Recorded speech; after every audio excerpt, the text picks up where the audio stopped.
Student अब चलते हैं polytechnic applied maths question paper के क्वेश्चन नंबर 22 पे।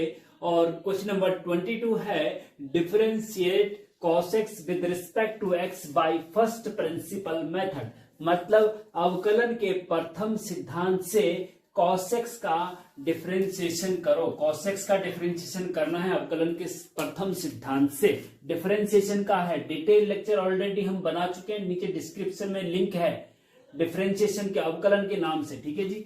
अब देखो ऐसा होता है कि cos x का डिफरेंशिएशन क्या होता है। अगर मैं सिंपल आपको बोलूं तो cos x का डिफरेंशिएशन होता है माइनस साइन x। ठीक है जी, क्या होता है? माइनस साइन x होता है। लेकिन हमें प्रूफ करना है कि cos x का डिफरेंशिएशन माइनस साइन x क्यों होता है। मतलब इसीलिए फर्स्ट प्रिंसिपल प्रथम सिद्धांत जो अवकलन का है उससे इसको करना है। अब प्रथम सिद्धांत क्या है जी? देखो ऐसा है कि डिटेल लेक्चर तो हम बता चुके हैं, डिस्क्रिप्शन में नीचे लिंक है, डिफरेंशिएशन की प्लेलिस्ट पूरी बना रखी है, उसमें जाके देख सकते हैं। अब इसको कैसे करना है, इस क्वेश्चन को, बहुत इंपॉर्टेंट क्वेश्चन है, बहुत बार आपके डिप्लोमा सेमेस्टर एग्जाम में पूछा जाता है ये। और ऑल इंडिया के किसी भी स्टेट में अगर आप रहते हैं या पढ़ते हैं, अगर आपके सिलेबस में डिफरेंशिएशन है तो ये आपके काम का बहुत ज्यादा इंपॉर्टेंट क्वेश्चन है। ठीक है। अब cos x का डिफरेंशिएशन करना है with respect to x first principle से। ठीक है जी। तो जिसका डिफरेंशिएशन करना है उसको हम मान लेते हैं fx। लेट ध्यान देना, प्रोसेस देखना पूरा। इसका अगर आपको पता चल गया cos x का कैसे करते हैं, तो ऐसे ही sin x का करना है, वैसे ही tan x का करना है, वैसे ही cot x का करना है। ठीक है जी, सबका एक जैसा करना है, प्रोसेस सेम है बिल्कुल फर्स्ट प्रिंसिपल का। तो जिसका डिफरेंशिएशन करना है उसको fx मान लो। Let fx is equal to cos x। ठीक है जी, इसको हमने क्या मान लिया? fx मान लिया, fx equal to cos x। ठीक है। और जब fx is equal to cos x है तो fx प्लस h बराबर क्या होगा? तो तब होगा भैया जब x की जगह cos x प्लस h रख दिया तो cos x की जगह पे भी x प्लस h रख देंगे। तो जब fx बराबर cos x है तो fx प्लस h बराबर क्या होगा? cos x plus h। ये क्यों होता है? ये हमने डिफरेंशिएशन का जो पहला लेक्चर फंक्शन का बता रखा है उसमें बता रखा है कि x की जगह अगर x प्लस h रख देंगे तो राइट साइड में भी x प्लस h हो जाता है। ठीक है जी। तो fx प्लस बराबर है cos x है तो fx प्लस h बराबर cos x प्लस h। ठीक है, ये हो गया, इतना समझ में आ गया। Now bye first principle of differentiation, first principle of differentiation f dash x। देखो fx बराबर cos x है तो f डैश x बराबर क्या होगा? जब fx बराबर cos x होता है तो f डैश x का मतलब होता है कि fx का differentiation with respect to x। f dash x का मतलब fx का differentiation with respect to x, मतलब cos x का differentiation with respect to x, तो माइनस sin x होगा। तो अगर हमें पता है, याद है, तो सीधे डायरेक्ट ये लिख सकते हैं। लेकिन अगर फर्स्ट प्रिंसिपल पूछा हुआ तो तब आपको ये पूरा प्रूफ करना होता है। तो फर्स्ट प्रिंसिपल ऑफ डिफरेंशिएशन से हमें पता होना चाहिए, हम जानते हैं कि f डैश x बराबर होता है limit h tends to 0 f x plus h minus f x upon h। ये फर्स्ट प्रिंसिपल का एक फॉर्मूला याद रख लीजिएगा भैया, ये बहुत इंपॉर्टेंट है। ठीक है, f डैश x बराबर होता है, अगर आपको ये करना है क्वेश्चन तो आपको ये समझना होगा, याद रखना पड़ेगा। डिटेल लेक्चर देखो, ये भी प्रूफ होता है, मैथमेटिक्स का सिस्टम है भैया, सारी चीज प्रूफ के आधार पे चलती है। लेकिन अब यहां पे प्रूफ आपको समझना सीखना बहुत फालतू का काम लगेगा। डिटेल लेक्चर अगर आप देख सकते हैं तो वहां जाके देख लीजिएगा, वहां प्रूफ भी कर रखा है कैसे कैसे ये आता है। लेकिन अभी आप सिर्फ याद रखना है, हर cos x हो या sin x हो, tan x किसी का भी पूछा जाएगा यही फॉर्मूला लगेगा। f डैश x बराबर limit h tends to 0 bracket में fx plus h minus fx बटे h, बस। ठीक है जी, इसमें मान रख दीजिए, क्या रख दीजिए? मान रख दीजिए। तो f डैश x ही तो निकालना हमें, f डैश x का मतलब cos x का डिफरेंशिएशन निकालना। तो लिमिट, अब देखो limit h tends to 0 fx plus h बराबर क्या है? cos x plus h minus fx है, फिर fx की जगह cos x रख सकते हैं, cos x बटे क्या है? h, बटे क्या है? h। ठीक है, ये हो गया, ब्रैकेट बंद कर दो। ये तो हटाओ फिलहाल। अब देखिए, अब लिमिट h टेंड्स टू 0 है cos C minus cos D, देखो कॉस सी की जगह एक्स प्लस एच है, डी की जगह एक्स है, तो cos C minus cos D का फॉर्मूला लगा दीजिए। अब इसके लिए आपको ये पता होना चाहिए कि cos C minus cos D का एक फॉर्मूला होता है -2 sine C plus D by 2 into sine C minus D by 2। ये आपको याद होना चाहिए, टिग्नोमेट्री में है ये। क्या है ये? टिग्नोमेट्री का फॉर्मूला है। टिग्नोमेट्री को भी अगर आपको डिटेल में पढ़ना है तो डिटेल लेक्चर डिस्क्रिप्शन में दे रखे, टिग्नोमेट्री की पूरी प्लेलिस्ट 8-10 लेक्चर है, बहुत गजब से बना रखे, उनको अच्छे से देख लीजिएगा तो टिग्नोमेट्री आपकी बिल्कुल बिल्कुल मजबूत हो जाएगी। Cos C minus cos D बराबर, ये आपको याद होना चाहिए भैया। टिग्नोमेट्री पढ़ लीजिए अगर नहीं याद तो cos C minus cos D -2 sine C plus D by 2 into sine C minus D by 2। ऐसे ही cos C sine C plus sine D, sine C minus sine D का भी होता है, cos C plus cos D का भी होता है। तो डिटेल अगर पढ़ना है तो वहां जाके देख लीजिए। अभी हमें केवल इस फॉर्मूले की जरूरत है क्योंकि cos C minus cos D का फॉर्मूला यहाँ पे लगाएंगे। तो लगाएंगे तो क्या होगा, लिमिट तो है बाहर, लिमिट h टेंड्स टू 0, ध्यान से देखना। आप चाहो तो h ऐसा करते हैं 1/h यहां पे ले लीजिए और इनटू अंदर जो है cos C minus cos D का 2 sine C plus D by 2। C plus D by 2 मतलब सी की जगह ए है, डी की जगह है, C plus D by 2, x plus h plus x बटे 2। तो कितना हो जाएगा, एक्स प्लस एच में एक्स जोड़ेंगे तो 2x प्लस एच हो जाएगा ना, और 2x प्लस एच में 2 से भाग करेंगे तो क्या हो जाएगा, 2x प्लस एच में 2 से भाग करेंगे तो x प्लस एच बाई 2 हो जाएगा। मैं थोड़ा सा चलो ऐसा करते हैं, मैं समझा देता हूं अलग से। देखो C2 sine C plus D by 2, तो C की जगह क्या है, x प्लस एच है, प्लस D की जगह क्या है, x है, और बटे 2 करना ना। अब देखो यहाँ पे देखेंगे आप तो x और x 2x हो जाएगा, 2x प्लस एच बटे 2, हाँ, और इस दो इसके बटे अलग अलग करेंगे, 2 से 2 कट जाएंगे, यहाँ x प्लस एच बटे 2 आएगा कि नहीं है ना। देखो x प्लस एच बटे 2 आ जाएगा। तो कहने का मतलब ये है कि 2 sine C plus D by 2 करेंगे तो आपको सिंपल से ये आ जाएगा x प्लस एच बटे 2 आ जाएगा। ठीक है जी, ये आ गया, हाँ, इनटू साइन, देखो sine C minus D by 2, तो x plus h minus x C minus D by 2, तो x कट जाएगा, h बटे 2 बचेगा। क्या बचेगा, h बटे 2। ठीक है जी, और अपॉन में आपका h ये है, समझ गए, इतना समझ गए, बहुत इंपॉर्टेंट, ध्यान देना। अब इसके बाद और ज्यादा इंपॉर्टेंट देखिएगा। अब देखिए कि साइन h बटे 2 के नीचे अगर h बटे 2 आ जाए, जैसे कि मैंने पिछले सेकेंड पार्ट में, इसके सेकेंड पार्ट में बताया था कि limit x tends to 0 sine x upon x बराबर 1 होता है। अगर यहाँ x बटे 2 है तो यहाँ पे x बटे 2 होना चाहिए, यहाँ h बटे 2 तो यहाँ पे h बटे 2 होना चाहिए, तब जाके इसका मान 1 होता है, अदरवाइज नहीं होता। ठीक है, तो इसको आप ऐसा कर, जो 2 है ना, 2 को ऐसे h के बटे में ला सकते हैं। ठीक है, देखो ध्यान से देखना, लिमिट यहीं पे सारा खेल है, limit x tends to 0, sine वाला अलग रखो, साइन x प्लस एच बटे 2 इंटू ये जो देखो, अब यहां पे देखो, हाँ, साइन h बटे 2 अपॉन h ऑलरेडी है यहाँ पे, और ये 2 है ना, इसको बटे में यहाँ पे ला सकते हैं, इसको कोई दिक्कत नहीं। ठीक है जी, ये जो यहाँ पे 2 था यहाँ पे इसे बटे में लेके आएगा, इसका मल्टीप्लाई ऐसे क्रॉस उल्टा करेंगे तो मल्टीप्लाई में यहीं पे तो आएगा, ये कोई दिक्कत नहीं। तो इस 2 को हम यहाँ पे इसके बटे में ला सकते हैं, ये कर दिया हमने। और हमने h बटे 2 यहाँ पे क्यों किया, क्योंकि साइन का एंगल h बटे 2 था, तो h बटे 2 जब साइन का एंगल है तो बटे में भी अगर h बटे 2 है तो उसमें ये वाला फॉर्मूला काम करता है, ये वाला फॉर्मूला हम लगा सकते हैं। हमने पिछले सेकंड पार्ट में, इससे जो पहले वाला पार्ट था उसमें बताया था हमने, क्वेश्चन नंबर 21, हाँ, इससे ठीक पहले वाला क्वेश्चन नंबर 22 ये है, क्वेश्चन नंबर 21 सेकंड पार्ट में है, उसमें हमने बता रखा है। ठीक है, तो हमने इसको ऐसा बनाने के लिए किया है जिससे कि हम ये फॉर्मूला यूज कर सके। ठीक है जी, अच्छा, ओके, सॉरी, एक थोड़ा सा और गलती हो गई भैया। देखो cos c minus cos d is equal to -2 sin c plus D by 2 होता है, माइनस होता है, तो यहाँ पे कहाँ गया हो, हाँ, यहाँ पे अगर आप cos c minus cos d का तो माइनस भी तो आएगा, यहाँ पे क्या आएगा, माइनस आएगा, और जब यहाँ पे माइनस आएगा तो यहाँ पे माइनस आएगा, है कि नहीं, आएगा ना। तो थोड़ा गलती हुई, सॉरी।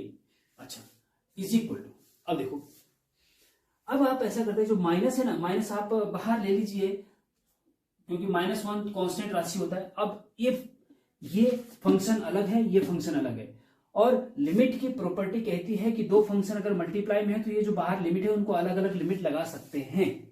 ये हमने लिमिट के डिटेल लेक्चर में, डिफरेंशिएशन की जो प्लेलिस्ट नीचे दे रखी है उसमें फर्स्ट सेकंड फंक्शन का है, थर्ड फोर्थ लेक्चर लिमिट का है, उसमें जरा देखिएगा तब समझ में आ जाएगा पूरा कि अलग अलग लिमिट लगा सकते हैं। ठीक है जी, माइनस तो बाहर आ गया। अब देखो, लिमिट h टेंड्स टू 0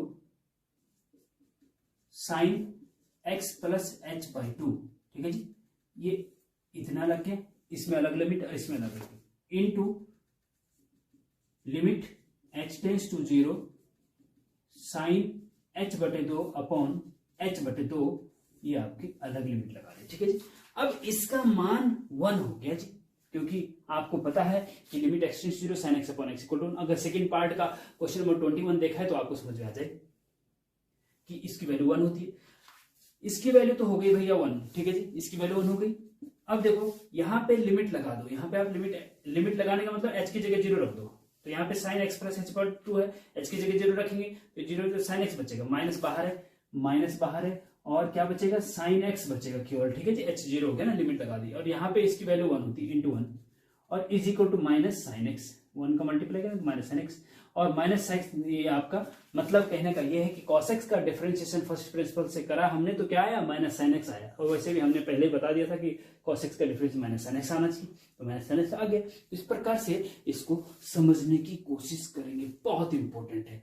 इसी प्रकार से आप अगर इसकी जगह, हो सकता है इस बार आपके एग्जाम में साइन x आ जाए, या हो सकता है आपके एग्जाम में टेन x आ जाए, ठीक है, तो ये साइन x और टेन x आप सॉल्व करके मुझे कमेंट में बताइए कि आपका आंसर सही आ रहा है या नहीं। साइन x का डिफरेंशिएशन cos x आना चाहिए फर्स्ट प्रिंसिपल से, हाँ, और टेन x का डिफरेंशिएशन sec स्क्वायर x आना चाहिए, ठीक है जी, तो फर्स्ट प्रिंसिपल से आना चाहिए, करके देखिए जरा। चलते हैं नेक्स्ट क्वेश्चन पे।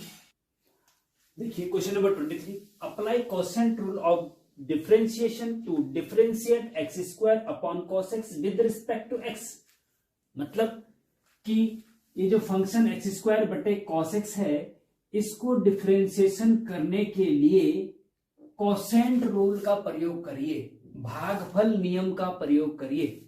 डिफरेंशिएशन, अवकलन का भागफल नियम, डिफरेंशिएशन का कोसेंट रूल क्या होता है, दिमाग में आ रहा है कि नहीं आ रहा है? नहीं आ रहा है तो हम बता देते हैं।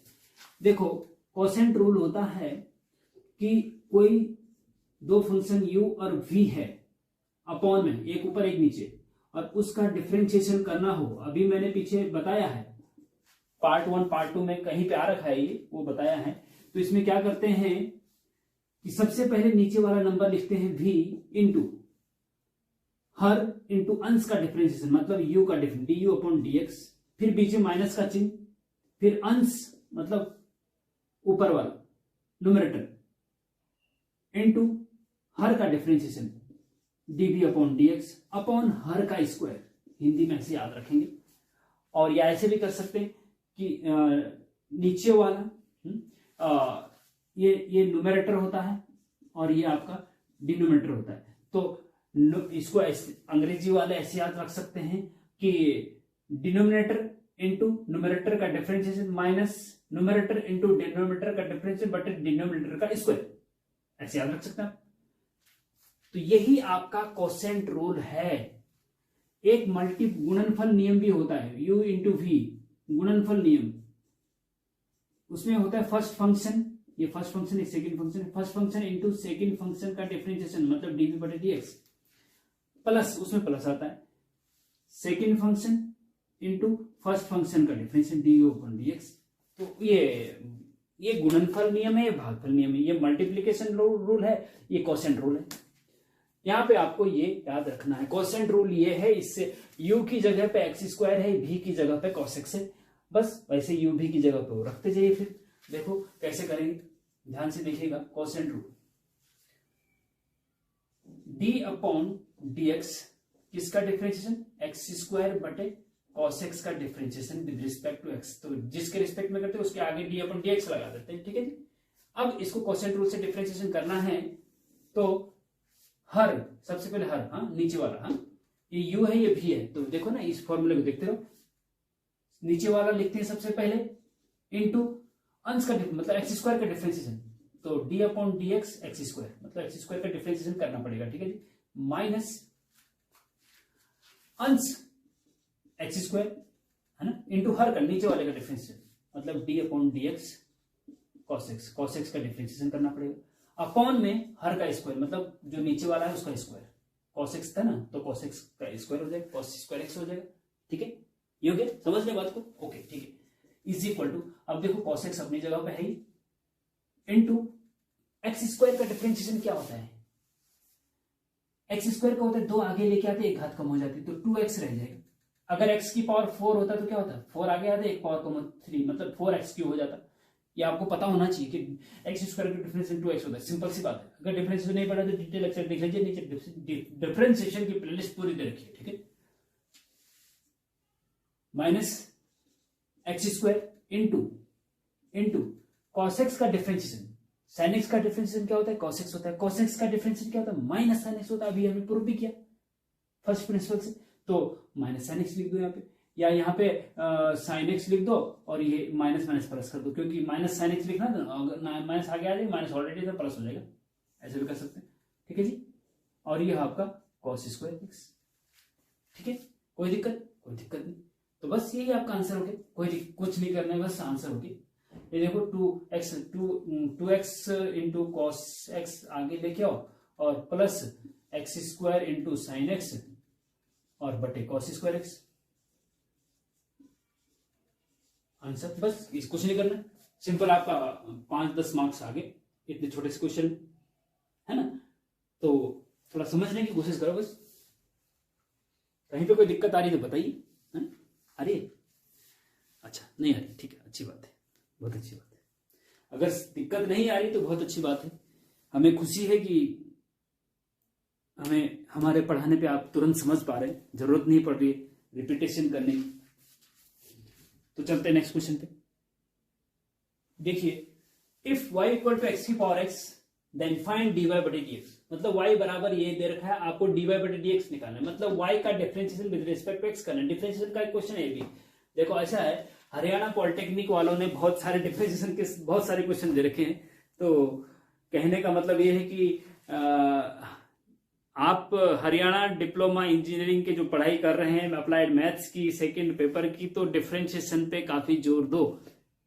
इससे ये आइडिया लग रहा है कि डिफरेंशिएशन के क्वेश्चन ज्यादा आ रहे हैं आपके एग्जाम में, तो डिफरेंशिएशन पे ज्यादा जोर दो, डिटेल लेक्चर जो मैंने दे रखे उनको भी निचोड़ डालो, पढ़ डालो एक तरफ से, और ये क्वेश्चन सारे आप समझ ही रहे हैं, हम समझा ही रहे हैं, ठीक है जी, कोई भी दिक्कत आ रही तो कमेंट में पूछ लीजिएगा, ठीक है, अब ये भी डिफरेंशिएशन का है, तो कैसे होगा जी, देखो ऐसा है, y फंक्शन, हाँ x की पावर x, वेरिएबल की पावर वेरिएबल, अभी मैंने पिछले इसमें बताया था आपको कि वेरिएबल की पावर वेरिएबल जब हो, कांस्टेंट की पावर कांस्टेंट हो, या कांस्टेंट की पावर वेरिएबल हो, या वेरिएबल की पावर कांस्टेंट हो, तो जब तो इसका डिफरेंशिएशन होता है,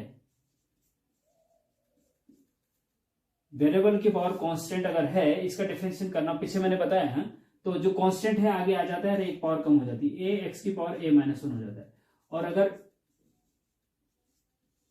कांस्टेंट की पावर वेरिएबल का डिफरेंशिएशन करना हो तो a की power x log a base ही होता है, याद रखेंगे इसको, कांस्टेंट का डिफरेंशिएशन करना हो तो इसका डिफरेंशिएशन, तो कांस्टेंट की पावर कांस्टेंट तो कांस्टेंट होता है, उसका डिफरेंस 0 होता है, अब यहां पे ये आ रखा है x, वेरिएबल की पावर वेरिएबल, देखो x की पावर x, वेरिएबल की पावर वेरिएबल हो तब क्या करेंगे, तो तब एक तरीका है भैया, देखो सबसे पहले तो ये लिखेंगे गिवन दैट, जो दिया हुआ है आपको, ठीक है, गिवन दैट जो दिया हुआ है, क्या है दिया हुआ, y बराबर x की पावर x दे रखा है, ठीक है जी, कोई दिक्कत नहीं है, अच्छा, अब क्या करेंगे, जब वेरिएबल की पावर वेरिएबल होती है ना, तो बोथ साइड लॉग लेते हैं, दोनों पक्षों में लॉग लेने में, taking log both side,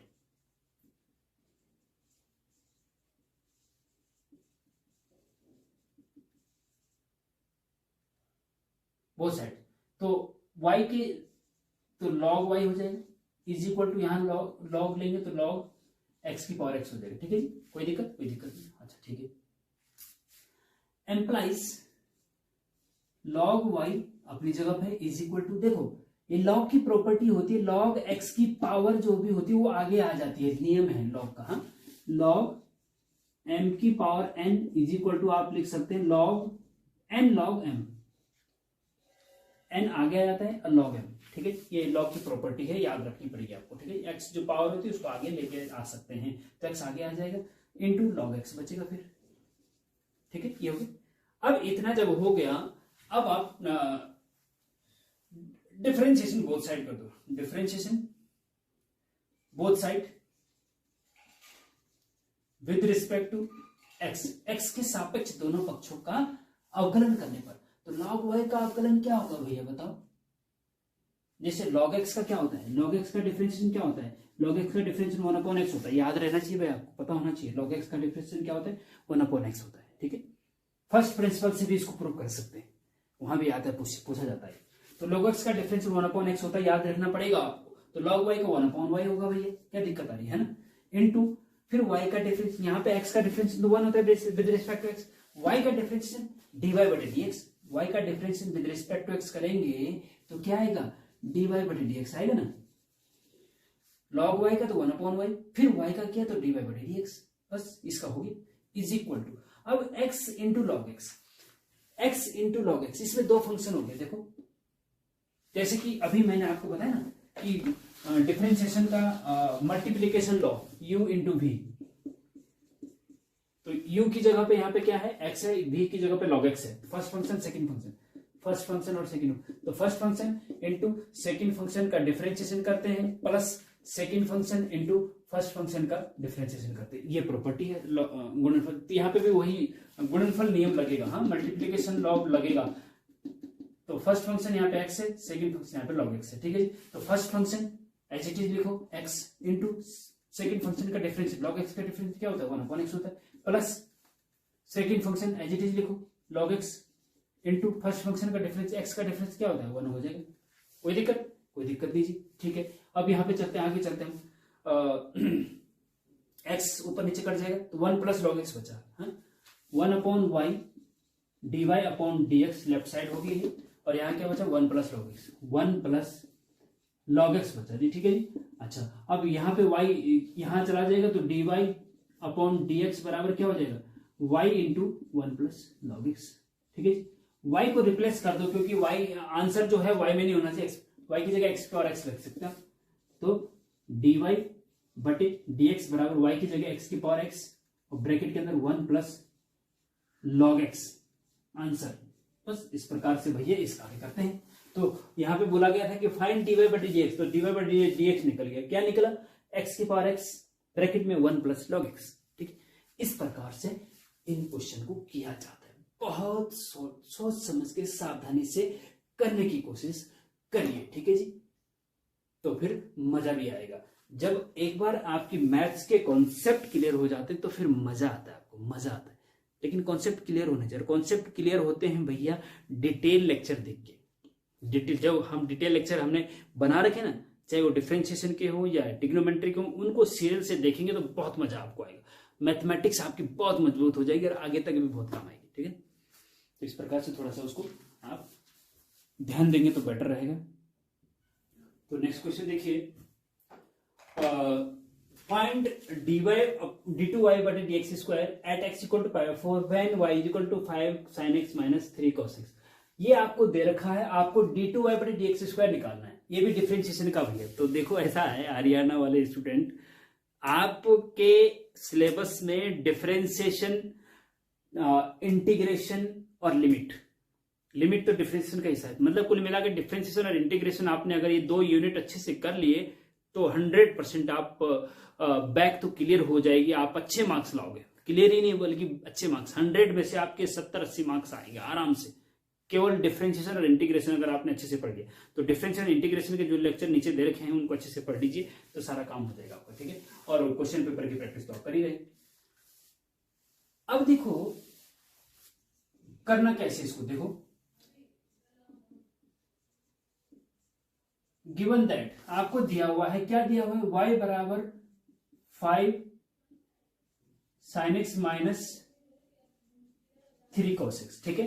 y बराबर आपको ये दे रखा है, आपको d2y/dx², मतलब y का एक बार डिफरेंशिएशन करते हैं तो क्या मिलता है, dy/dx मिलता है, फिर एक बार फिर डिफरेंशिएशन करते हैं तो d2y/dx² निकलता है, वही हमें चाहिए।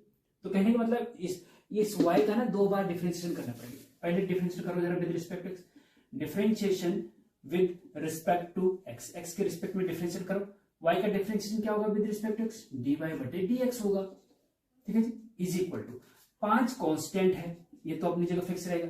sin x का डिफरेंशिएशन कर दो, sin x का डिफरेंशिएशन क्या होता है, cos x होता है, तो लिखो जी भैया cos x लिखो, -3 कांस्टेंट है, -3 क्या है, कांस्टेंट है, cos x का डिफरेंशिएशन क्या होता है, -sin x होता है, ध्यान रखिए -sin x, तो -sin x यहां ऐसा नहीं लिखेंगे माइनस और sin x, क्योंकि ब्रैकेट में लिखो या फिर माइनस को आगे लेके माइनस माइनस प्लस हो जाएगा, यहाँ पे sin x आ जाएगा, ऐसे आ जाएगा,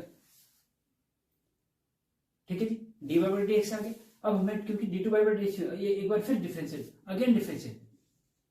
again differentiation with respect to x, फिर से डिफरेंशिएशन करो इसका, तो dy/dx का फिर से अगर डिफरेंशिएशन करते हैं ना तो ये हो जाता है d2y/dx²।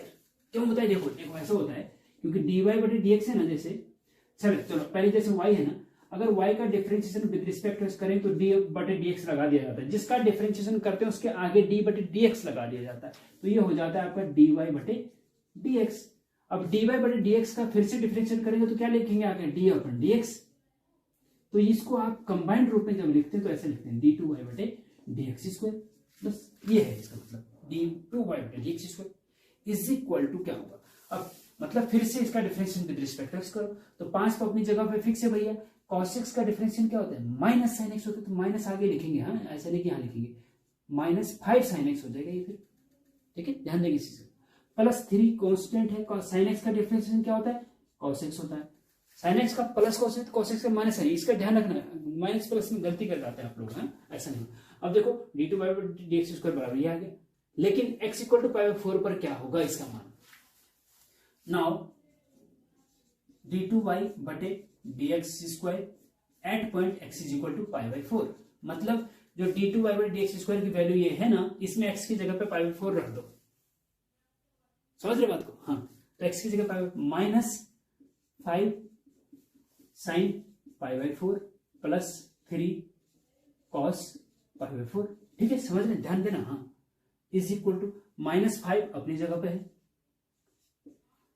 इंटू sin π/4 की वैल्यू क्या होती है, देखो sin π/4 का मतलब sin 45, और sin 45 का मान 1/√2 होता है, अगर नहीं पता तो ट्रिग्नोमेट्री के डिटेल लेक्चर देख लीजिए, sin π/4 का मतलब sin 45 होता है, और sin 45 का मान 1/√2 होता है, 1/√2, ठीक है जी, +3 इंटू cos π/4 का मान भी 1/√2 होता है, 45 में सेम होता है दोनों मान, तो ये सब sin 30 sin 45 sin 60 cos 30 cos 45 cos 60 ये सब मान आपको पता होना चाहिए, याद होने चाहिए, और नहीं पता तो ट्रिग्नोमेट्री का डिटेल लेक्चर देख लीजिएगा, नीचे डिस्क्रिप्शन में लिंक दे रखा है, ठीक है जी, हाँ, इज इक्वल टू, अब देखो √2 दोनों के नीचे 3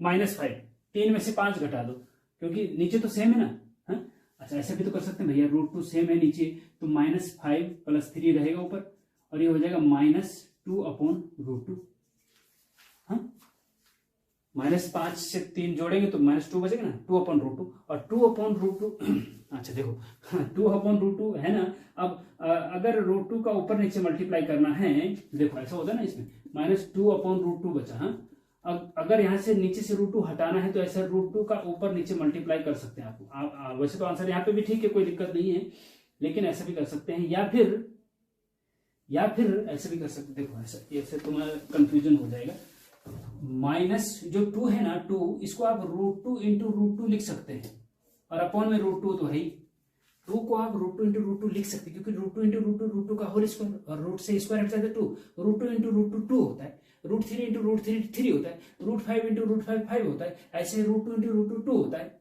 तो 2 को आप √2 × √2 लिख सकते हैं, माइनस ऑलरेडी पहले से, और तब एक √2 से एक √2 कट जाएगा, बचेगा क्या, बचेगा आपका आंसर बचेगा फाइनल -√2 बचेगा जी आंसर, ये फाइनल आंसर ये है, समझ रहे बात, तो इस प्रकार से इसको आप समझने की कोशिश करेंगे, तो d2y/dx² की वैल्यू x π/4 -√2 आई है, ये आपका आंसर है, ठीक है जी, इस प्रकार से इसको आप समझेंगे।